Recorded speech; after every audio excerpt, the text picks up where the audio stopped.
Built from the ground up, specifically for small animals, Hallmarq offers an MRI solution that provides the highest quality diagnostic imaging with a practical business model and unrivaled support. With over 2 decades of experience and over 120,000 patient images, Hallmarq is committed to providing access to state-of-the-art resources to clinics and practices around the world. Building on their unrivaled success in the equine market, Hallmarq's 1.5T small animal MRI system has kept the patient and you at the forefront of every design decision. Your patients range from small to large, with anatomy that requires dedicated hardware and software to optimize image quality. With 16 channels to help you see more and scan faster, a V-shaped patient bed, veterinary-specific MRI coils, and a unique panoramic glass hatch, this self-shielded system delivers the specialized technology your practice demands. A sliding roller system allows for fast patient access in and out of the bore, which minimizes the time the animal is under general anesthesia. Optimum patient positioning is ensured with coils that feature an open-top design and a phased array system that enables the use of 2 coils simultaneously, allowing you to better image hard-to-reach anatomy. The panoramic glass hatch allows free access to your MRI room during scanning, and a dedicated video monitoring system further enhances patient safety. The advanced cooling system is designed to save you precious time and money. This includes a zero boil-off cold head that constantly recycles helium and eliminates the need for helium top-offs. The air-cooled compressor maintains constant helium levels at all times, even if the chiller defaults. Hallmarq's world-class Q-Care service and support program confirms their commitment and encompasses all that they do as a team to support your business success. This includes the Hallmarq 99% uptime guarantee, ensuring the care your clients need is available when they need it most. Innovation that works for you. Don't wait to take advantage of the latest technology. Partner with one of the most experienced animal MRI companies in the world. We speak vet at hallmarq.net.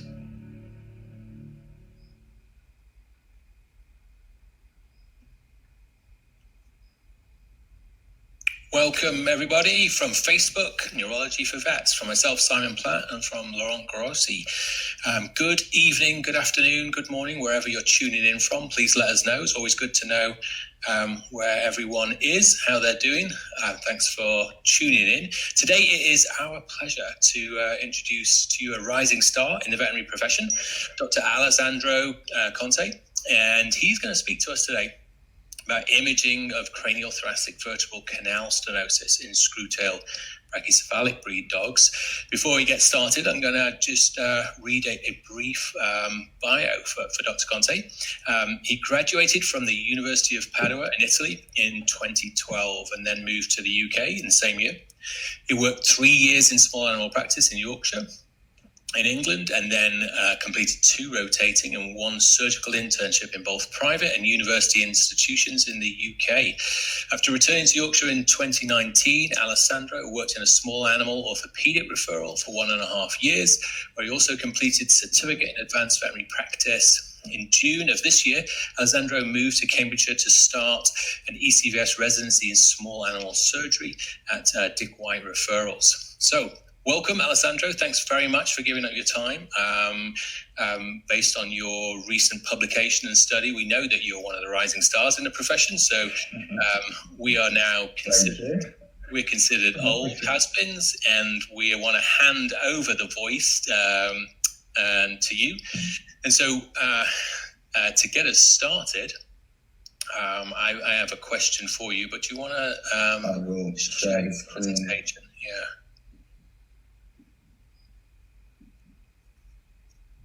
Can everybody see it? Very good. That's great. Well, that's a great start. Great. Perfect start, yeah. And so right off the bat, first question is, what is cranial thoracic stenosis and why is it a problem in dogs? I just wanted, firstly, before answering your question, just want to thank you very much for inviting me for this live streaming, and I'm very much flattered for this opportunity they're giving me. And I feel slightly out of place, I have to say, speaking after Dr. Da Costa and Dr. Rosebridge. But anyway, I think it would be useful to firstly describe what type of stenosis we can actually have at the level of the thoracic vertebral canal, which I believe will help us to clearly understand what cranial thoracic canal stenosis is really about. So we can have developmental stenosis, which are present at birth, and they have an active cause that remains present throughout the growth period of the patient, obviously until the vertebra reach maturity, as opposed to acquired spinal stenosis, which are instead the resultant of, for instance, ligamentous hypertrophy, intervertebral disc protrusion, degenerative articular changes, synovial cysts, and malarticulation or malformation syndromes. And finally, congenital spinal stenosis are instead present at birth, and they have no active underlying cause. So congenital thoracic spinal stenosis is usually associated with hemivertebrae, but also other vertebral malformation have been reported in the literature. So in a paper by Johnson and others, it's slightly dated, has been published in 2012, the authors have evaluated the clinical, the morphologic, and the morphometric features of cranial thoracic spinal stenosis in 79 MRIs of large and giant dog breeds. And in this study, which is the most comprehensive to date on the topic, it was proposed that a developmental etiology is the most likely explanation for the cranial thoracic spinal stenosis. And this is simply because dogs with clinical signs were presented with osseous morphological changes at a very early age. It was reported a median of 9.5 months, and therefore often before the full skeletal maturity of the vertebral canal. So with this beautiful 3D reconstruction of the first thoracic vertebra, which by the way you can find here at the below address with many other 3D reconstruction, should you need that, we can hopefully appreciate the pathogenesis of the disease described by Johnson, in fact.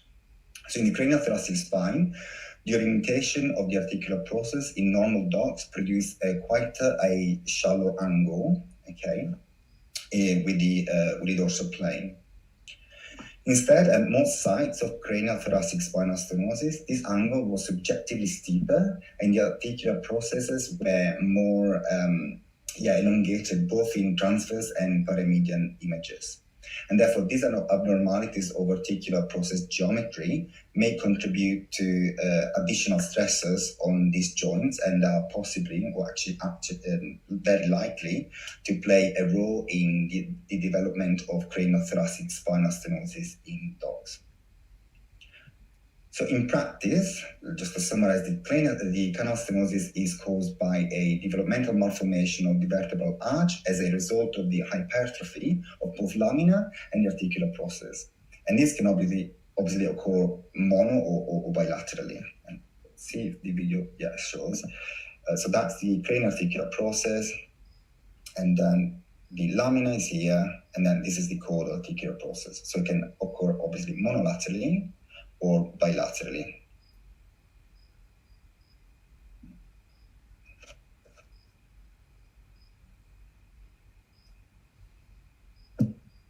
This is going. Okay. So as you can imagine, this leads to a decreased dorsoventral or lateral diameter of the vertebral canal compared to the adjacent vertebrae. And affected dogs typically show clinical signs of compressive myelopathy, which is characterized by a non-painful progressive pelvic limb ataxia and paresis. I wanted to share a video, but believe it or not, we couldn't find a video of pelvic limb ataxia and paresis in large dogs other than German Shepherds. But I felt I was cheating. So that is a great start introduction. I love your illustrations there. That's fantastic. Well, so how would you usually diagnose this condition, and what breeds are predominantly affected? So, cranial thoracic vertebral canal stenosis is actually a relatively uncommon vertebral malformation in dogs, and in the veterinary literature has mainly been reported in large and giant breeds. So with regards to the means of diagnosis, as we know, magnetic resonance imaging, so the MRI scan, is the gold standard for spinal diseases because it obviously allows a direct quantification of the spinal cord.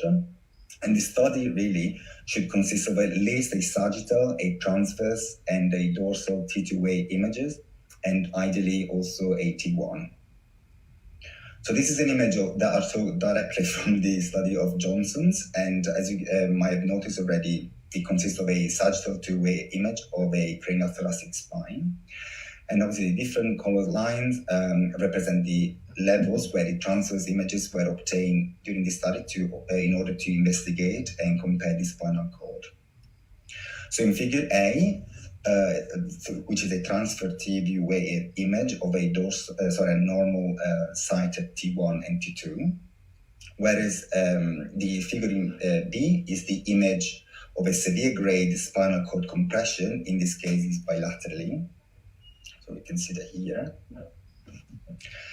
And the image C shows how the compression is also present at the level, more caudal level of T4, T5, but to an obviously much lesser extent. In fact, there is dorsal attenuation of the epidural fat. There is dorsal epidural fat and subarachnoid space, but no actual cord compression, as we can see. So it's still present around, but the spinal cord is not compressed.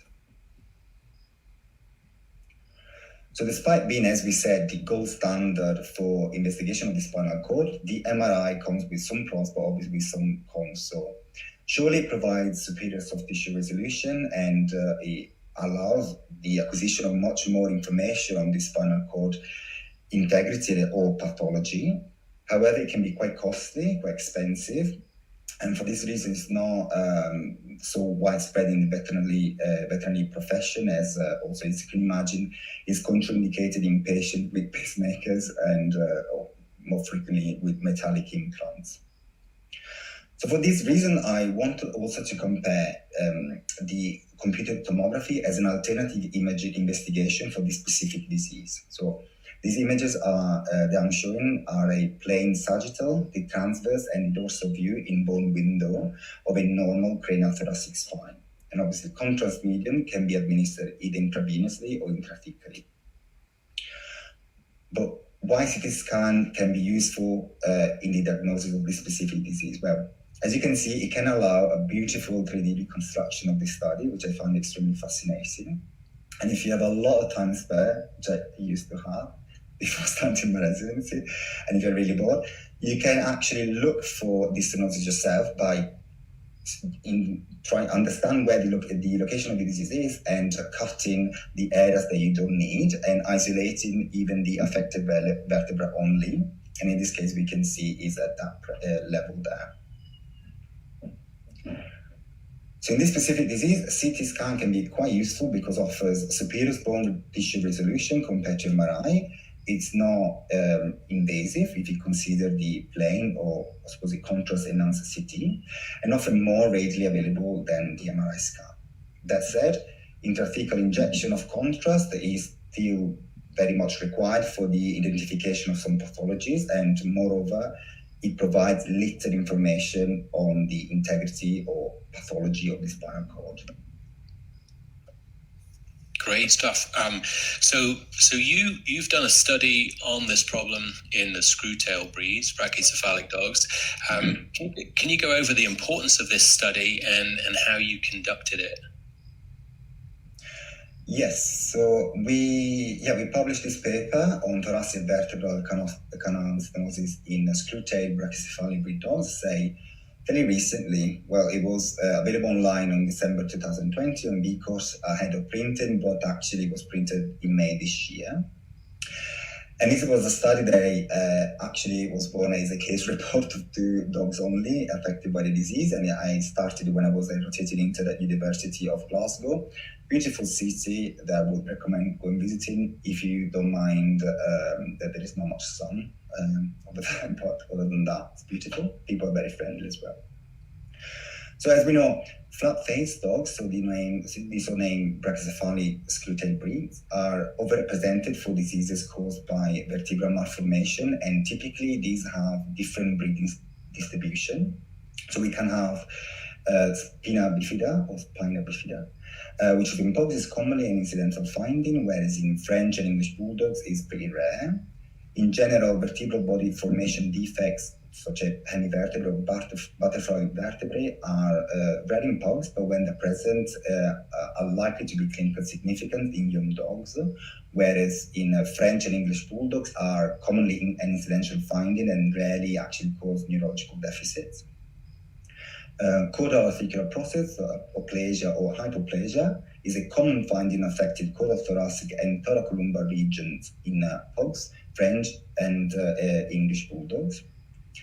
Transitional vertebra is a common incidental finding in Pugs, whereas in French and English Bulldog is instead an uncommon incidental finding.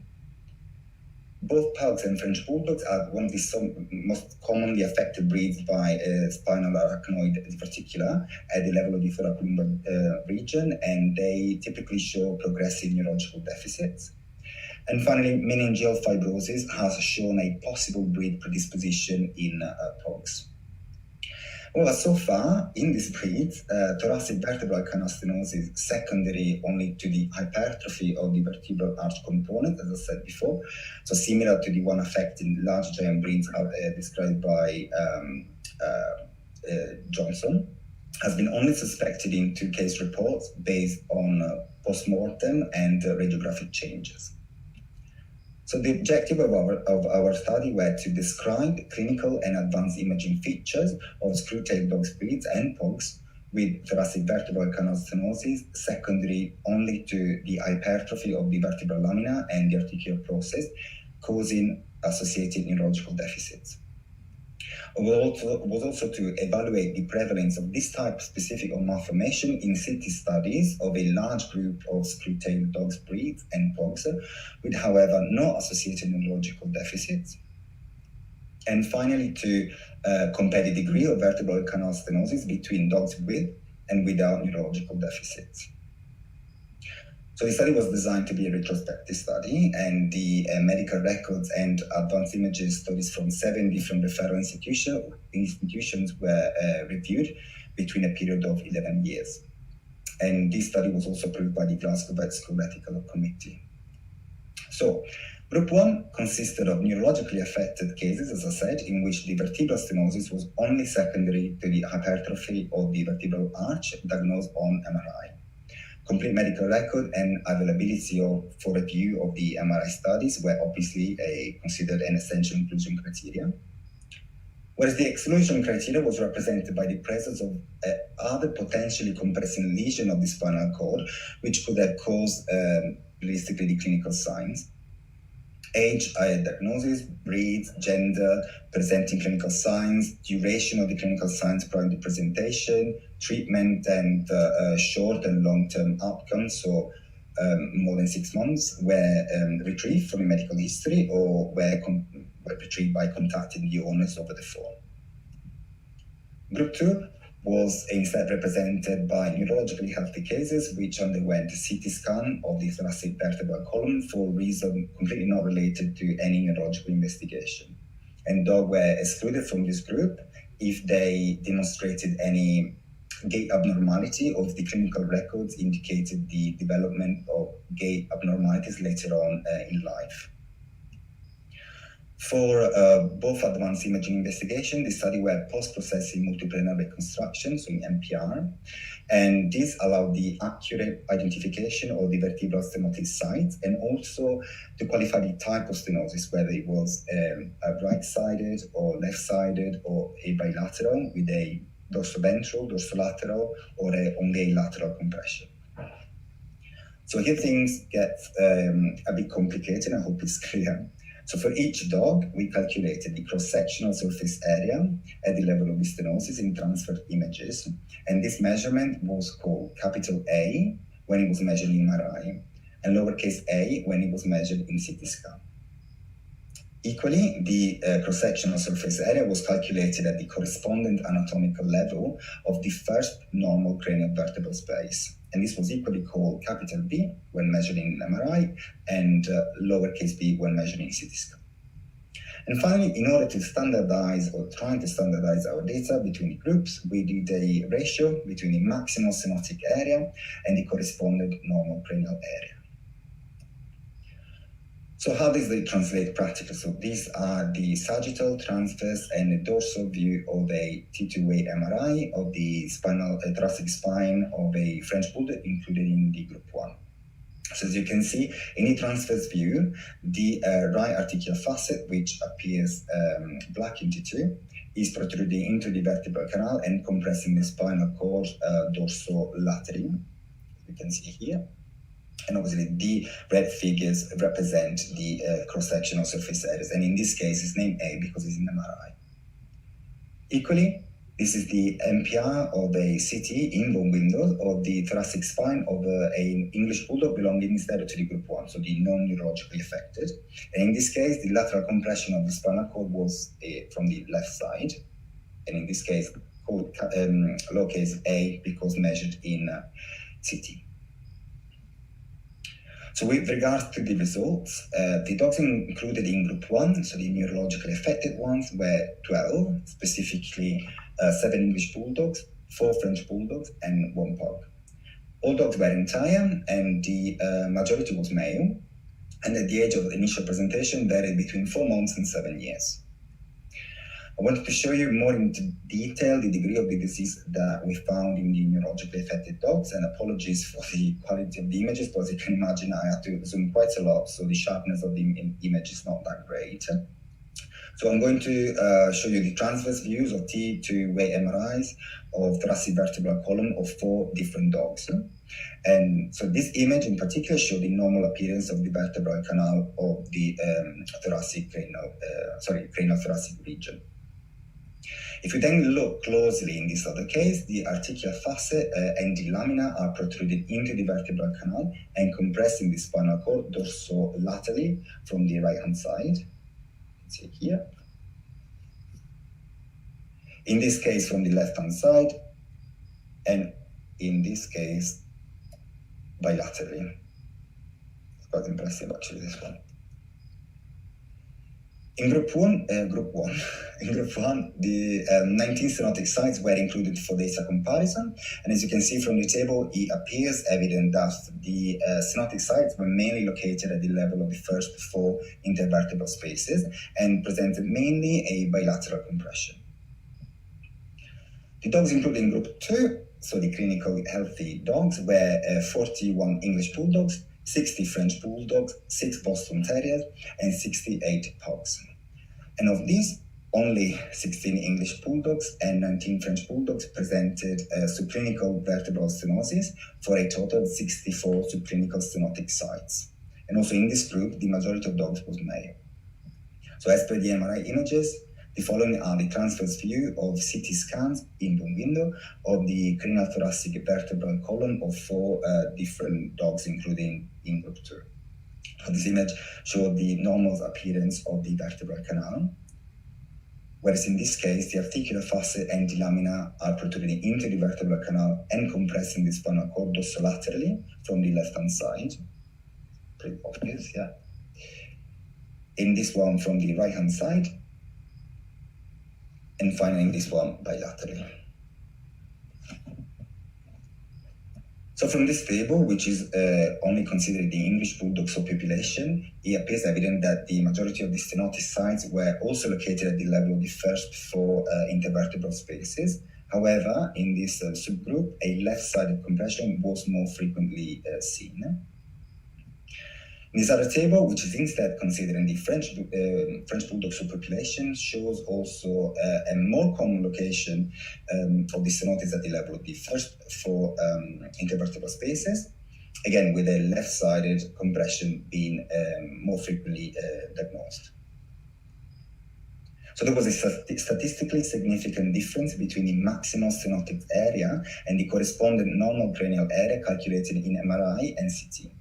And specifically, the vertebral canal in group 1 resulted to be approximately 25% smaller at the level of the maximal canal stenosis compared to group 2. So this is a box plot diagram visually describing the different data distribution of the ratio in neurologically affected and non-neurologically affected dogs. And for those who are not familiar with this diagram, as I was at the very beginning, the box itself shows where the 50% of the cases lay, the end of the lower whisker representing minimum volume, and obviously the end of the upper whisker representing maximum volume. Whereas the line within each box representing median of the group. As you can see, there is some overlapping between the two groups, but the difference was still significant. So in our group, in our study, most cases with vertebral canal stenosis were male, so specifically 75% in group 1 and 82% in group 2. And this predominance of male dogs in both groups is consistent with the results of previous studies in large brachycephalic dogs. And because large brachycephalic breeds and screw-tailed brachycephalics share a common ancestral Assyrian Babylonese genetic pool of molosser-type dogs, it is therefore very likely that genetic factors are involved in the pathogenesis of this disease, for which male dogs are overrepresented. Interestingly, no dogs were found to have subclinical stenosis, or to belong in group 2, and among the dogs showing neurological deficits, so in group 1, only one pug was affected by the malformation. In this dog, the compression was located at the level of T11 and T12, and as we saw, this is consistently different from the location of the overall stenosis in both group 1 and group 2. And also, the only neurologically affected pug in our study was significantly older at the initial presentation, so it was 7 years older, than the rest of the other group that had a median of 6 months of age. I hope you can agree with me, but I think this is a truly revealing image taken from the study of Parker, published in 2017. So they specifically looked at how genomic analysis revealed the influence of geographic origin, migration, and hybridization on the development of the modern dog breeds. And this is specifically a cladogram of 161 domestic dog breeds. And the breeds that form unique clades are supported by 100% of bootstrap and are combined into triangles. For all the other branches, the gold star, is a star, not a little dot. I thought it was a dot, but it's actually a star, is equal to 90% or better. The black equal to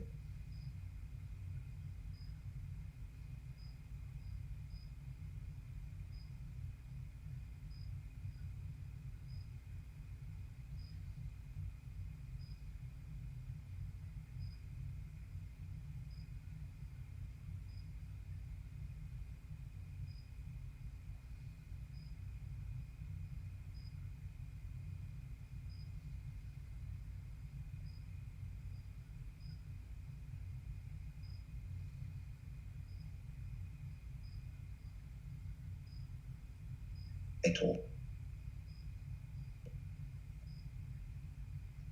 Fantastic. Yeah, a lot of work you've done there.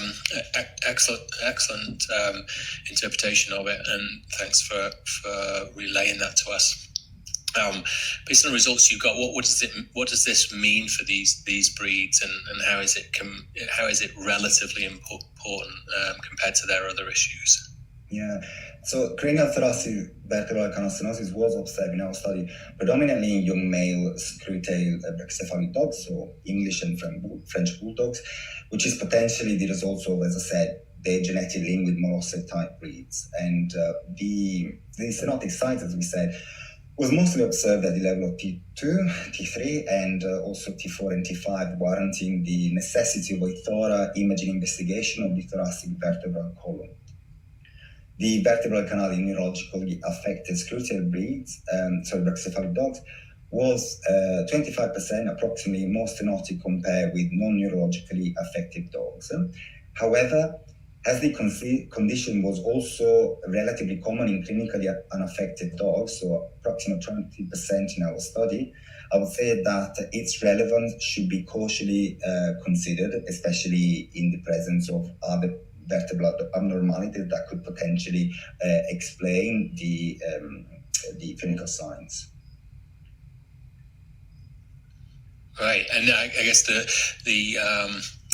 $1,000,000 question is how would you treat this, and what prognosis do you give for it? Yeah, so in reality, there is very little information available in the veterinary literature regarding both treatment and prognosis of cranial thoracic vertebral stenosis in bulldogs. So as I said before, there are only 2 case reports describing the presence of thoracic canal stenosis in 3 English bulldogs, in which the disease was diagnosed via imailogram. One of them underwent dorsal laminectomy with a successful outcome, whereas the other 2 were euthanized due to the severity of the clinical signs, so we'll never know. Although surgical techniques aim to obviously achieve spinal decompression, such as dorsal laminectomy in case it's a bilateral compression or hemilaminectomy in case it's monolateral, have been equally reported in large brachycephalic breeds with good outcome, medical management has also been described in a few cases. So patients treated conservatively, they were reported to have a successful outcome, however, they continued to have neurological deficits. And likewise, in our study, good outcome was noticed in the 4 dogs treated conservatively, as well as for the 3 dogs which underwent surgical intervention. So specifically it was an English bulldog, a French bulldog, and a pug. And all dogs but 1 improved significantly or returned to the clinical normal. And only 1 dog, which was the medically treated, remained neurologically stable with an unchanged degree of ambulatory paraparesis and ataxia. I would say that said, given the limited number of dogs, including group 1, and the lack of follow-up information in all dogs, including this group, at present, no real conclusion can be drawn regarding the best treatment option for this disease in screw-tailed brachycephalic breed dogs. And I would like to thank you once again all the co-authors for this study, and in particular Rodrigo Gutierrez-Quintana, who has been extremely supportive supervisor from day 1 to the final publication of this study.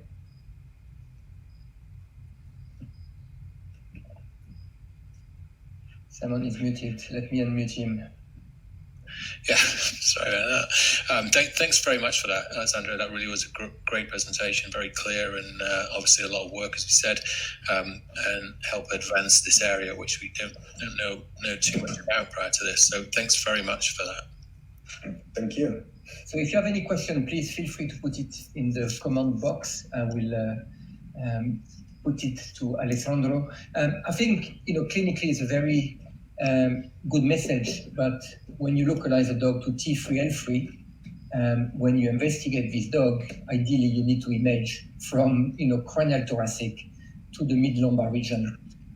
We know it already with large weight dog, German Shepherd dog. If you find a disc protrusion in the thoracolumbar spine, always important to image as well the cranial thoracic. You may find another disc protrusion. You may find this malformation as well. But even more now, this study showing that in this, screw-tail breed of dog, to really image the entire thoracic spine and not only the thoracolumbar, spine. So there is a question from Karin. I will put it on the screen. Maybe I miss it, but what was there a maximum age for inclusion in your study? For the group 1, for the neurologically affected dogs, no, because otherwise we would have ended up with only a couple. So we tried, the main aim of the study was to retrieve as many cases affected only by the disease, and as you can imagine, has been very difficult. I've been bothering quite a lot of neurologists in the UK, and they went through the MRIs, and we only found 12 dogs, which I think is still quite remarkable. And with the others one, we didn't know, because the CT scan were retrieved by an archive of, it was a huge archive, and they were mainly related to investigation for Boas syndrome. So we didn't know really the age of them. If there is any other question, please put it. In the meantime, I'm going to ask you, a question as well. How many of these dogs had surgery? You say that had dorsal laminectomy, and you say in our study only 3. So an English bulldog, a French bulldog, and a pug. So the 2 bulldogs had a laminectomy, whereas the pug dorsal laminectomy. And did you take the wool? Did they take away the wool spinous process, or only part of that?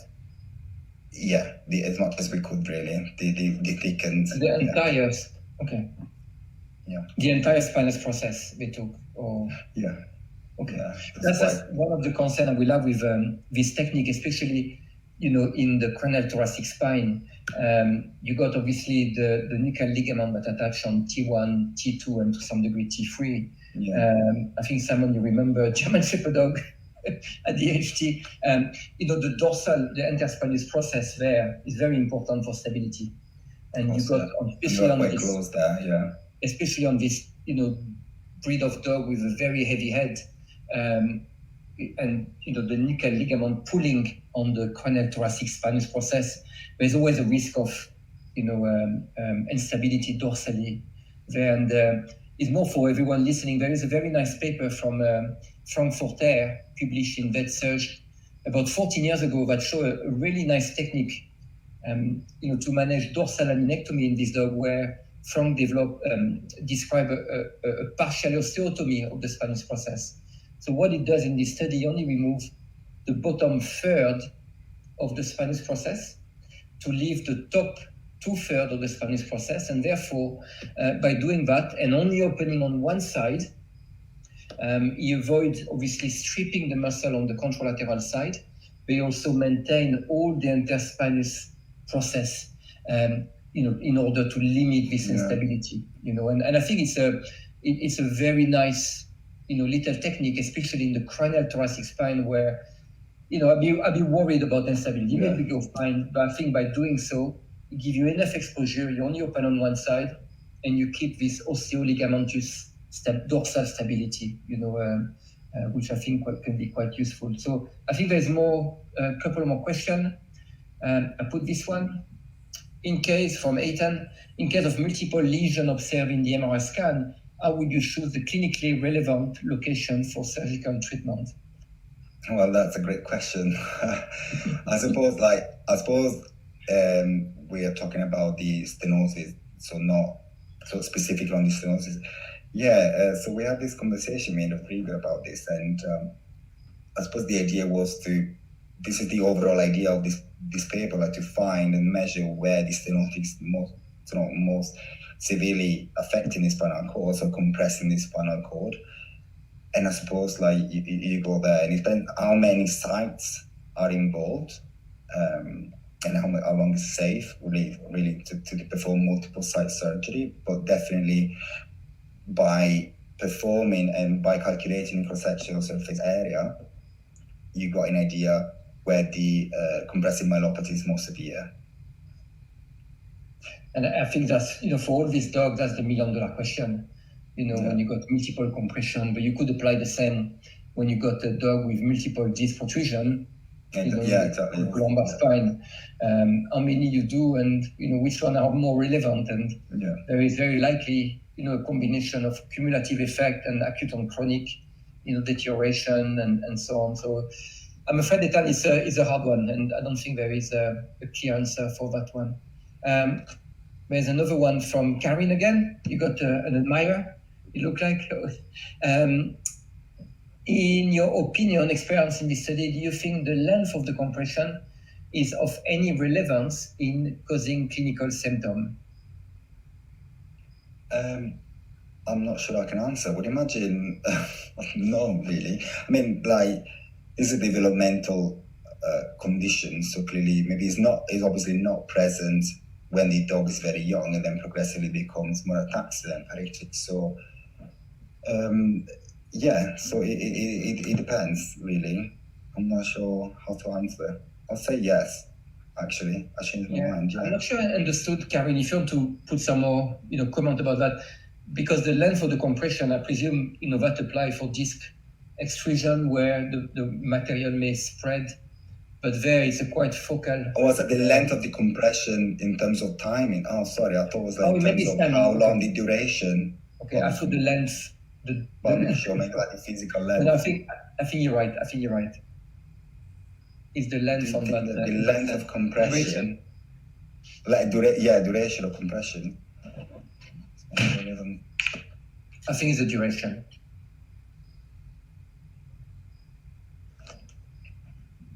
On that subject, did you think about doing any volumetric studies? Let's say it was length of the compression itself. Was there any thought with the 3D possibilities of doing a volumetric study rather than, say, an area 2D study? Well, that would have been very cool actually, but I suppose only in CT scans. So because it would have been nice actually, yeah, definitely. But the MRIs dogs, I'm not sure you can actually get into details as per the CT scan. Yeah, and we're still probably left wondering really what does it mean. True. Yeah. Surely possible on CT scan, but not. I don't think it's feasible for the at least the ano. Did you do? And I may have missed this. So sorry if you said it, but did you look at this cervical column in these dogs as well? Or was it maybe not available? No, it wasn't. No. Okay. I was going to be interested as to whether they had any central canal dilation that was more significant than just a visible central canal. No. I think what Karen was saying, the length of the compression of the cord, which is a bit the same question, same question as Ethan, which is the number of area of compression, because it's not a continuous compressive pathology. Yeah. I don't think multiple sides then. So whether one or multiple sides, I don't think it will make. Yeah, I don't think it makes any difference really, because you can have only one stenotic side, but it's extremely compressing and causing like a huge compressive myelopathy, and having multiple milder ones. So no, not really, no. Good. There's no more question. I think Alessandro, you've worked enough for tonight, especially after the own clinic. Thank you so much again for. I'm calling from within the hospital. Yeah. It's and being very brave and deciding to put forward your study. We very much enjoy it, and I hope everyone else also enjoy. Thank you so much to everyone for listening. Thank you. And we hope to see you soon. Have a good day. Bye-bye. Yeah, thanks everyone. And thanks to Hallmarq. Good evening or good day. Bye now. Bye-bye.